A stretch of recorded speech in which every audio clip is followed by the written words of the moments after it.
안녕하세요. 매일건강입니다. 혈관은 산소와 영양분을 실은 혈액을 심장에서부터 몸 끝까지 보내고 몸 구석구석에서 나온 이산화탄소와 노폐물이 이동하는 길입니다. 제일 굵은 관상동맥부터 매우 가느다란 모세혈관까지 합치면 혈관 전체 길이는 12만 킬로미터로 지구 3바퀴를 돌 수 있는 길이라고 하는데요. 더 놀라운 것은 혈액이 우리 몸을 한 바퀴 도는데 약 45초밖에 걸리지 않는다는 사실입니다. 그런데 이렇게 혈액이 순환하다 문제가 생겨 혈액이 자꾸 정체하게 되면 독소가 쌓이고 염증을 유발하여 각종 병이 생기는데 국내 사망 원인 2위를 차지하는 심뇌혈관 질환을 비롯해 수족냉증, 소화불량, 두통, 녹내장, 하지부종 등 만병의 근원이 됩니다. 이렇게 혈액순환 장애로 일어나는 모든 증상을 개선시키는 쉽고도 효과가 좋은 방법이 있는데요. 이것을 두고 독일의 브라우플레 박사는 이야말로 자연요법의 최고의 왕자이며 최고의 비법입니다라고 하였고, 미국의 저명한 의학자 브릭하우스는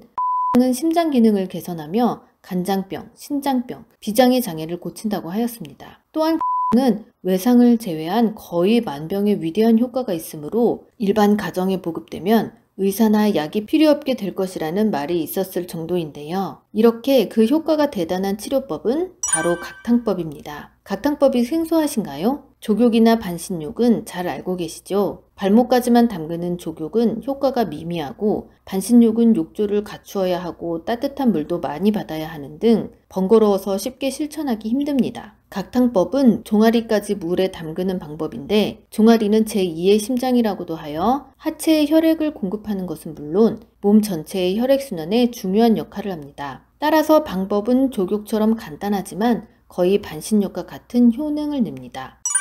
양동이에 발을 넣고 종아리에서 제일 볼록한 부분까지 넉넉하게 잠기도록 합니다. 물은 40도에서 42도의 뜨끈하다 싶을 정도로 하시면 됩니다. 중간에 물이 식으면 뜨끈한 물을 보충해 주어 물 온도를 유지해 주세요. 담그는 시간은 사람마다 혈액순환 정도가 다르기 때문에 시간을 정해두기보다 이마에 땀이 나거나 열이 오르면 혈액순환이 되었다고 보고 끝내는 것이 좋습니다. 대개는 15분에서 20분이면 적당합니다. 냉증이나 혈액순환 장애가 심하신 분들은 30분 이상 오래 걸릴 수도 있는데요. 매일 하다 보면 땀이 나는 시간이 점점 빨라지게 되고 혈액순환이 좋아지면 일주일에 2번이나 1번씩 건강관리용으로 해주시면 됩니다.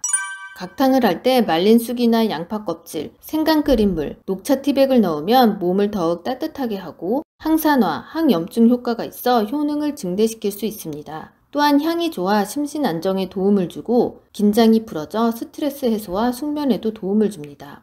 각탕의 효능입니다. 첫 번째, 혈압을 내리는 효과가 있습니다. 고혈압으로 혈압약을 복용하면 혈압이 잘 조절되다가도 원인 모르게 갑자기 혈압이 150 이상으로 높아지는 경우가 있습니다. 혈압은 여러 가지 원인으로 일시적으로 오르는 경우가 많은데요. 날씨가 추워도 올라가고 짠 음식이나 매운 것을 먹거나 스트레스 받아도 올라가고 감기에 걸리거나 많이 피로해도 올라가는 등 원인이 다양한 만큼 신경이 쓰이고 조심스러운데요. 이럴 때 각탕을 하면 일시적으로 오른 혈압을 내리는 데 좋습니다. 평상시 혈압이 고혈압 경계선에 있어서 관리가 필요한 사람들에게도 효과가 있습니다. 두 번째, 손발이 저리고 시린 증상을 개선합니다. 어떠한 혈액순환제도 복용 후 5분에서 10분 안에 손발 끝을 따뜻하게 할 수 없습니다. 하지만 각탕법은 손발의 말초혈관을 확장시켜서 혈액순환을 빠르게 촉진시키는 매우 강력하고 효과적인 방법입니다. 추위를 심하게 타거나 국소적으로 시린 부위가 있는 경우에도 효과적인데요. 특히 아랫배가 차가워서 고생하는 경우와 무릎이 시리거나 어깨가 뭉치는 경우에도 많은 도움이 됩니다. 세 번째, 당뇨 환자의 혈당 조절에 도움을 주고 족저괴절을 예방합니다. 각탕법으로 손발의 혈액순환을 촉진하면 혈액 속의 포도당을 손발로 쉽게 보낼 수 있으므로 혈당 조절에 도움이 되며 같은 이유로 당뇨성 족저괴절의 예방에도 좋습니다. 네 번째, 상열 한행을 해결해 면역력에 도움을 줍니다. 예부터 건강한 사람은 손발은 따뜻하고 머리는 차갑다 하였는데 상열 한행은 그 반대로 말초혈관은 수축하면서 손발에는 혈액순환이 원활하지 못해 손발은 차고 머리, 목, 가슴, 등 부위에는 피가 몰려서 상열감과 목과 등 부위가 뻣뻣하게 당기는 증상이 생기게 됩니다. 각탕법은 이를 개선하여 말초혈관을 확장시켜서 손발을 따뜻하게 하고 기혈을 순환시켜 면역력을 높이는 데 도움을 줍니다. 그 밖에도 땀을 통해 독소를 배출하고 감기 기운이 있을 때 각탕을 하면 감기가 심해지는 것을 막아줍니다. 또한 식사 후 잘 체하거나 속이 더부룩한 증상을 개선하는 데에도 효능이 있습니다. 각탕으로 우리 몸의 구석구석 혈액이 잘 흐르게 되면 혈관벽 염증이 제거되어 독소가 배출되고 각 장기에 산소와 영양분이 잘 공급되어 건강을 유지하는 데 큰 도움이 되고 따라서 면역력을 높이는 역할을 합니다. 각탕법은 거의 모든 경우에 해도 되지만 혈관 확장으로 인해 혈압을 낮추는 기능이 있으므로 저혈압 환자는 삼가고 근육이 파열되어 얼음찜질이 필요한 경우도 피해줍니다. 오늘 영상이 도움이 되셨나요? 저는 개인적으로 각탕으로 오랜 두통이 개선된 경험이 있어 꼭 추천해드리고 싶습니다. 저녁마다 하루의 마무리로 각탕을 하시는 습관을 가져보세요. 쉽게 돈 안 들이고 가장 큰 재산인 건강을 지키실 수 있습니다. 구독과 좋아요, 알림 설정 누르시면 건강에 대한 다양한 정보를 받아보실 수 있습니다. 매일 건강은 앞으로도 도움이 되는 건강 정보로 찾아오겠습니다. 매일매일 건강하세요.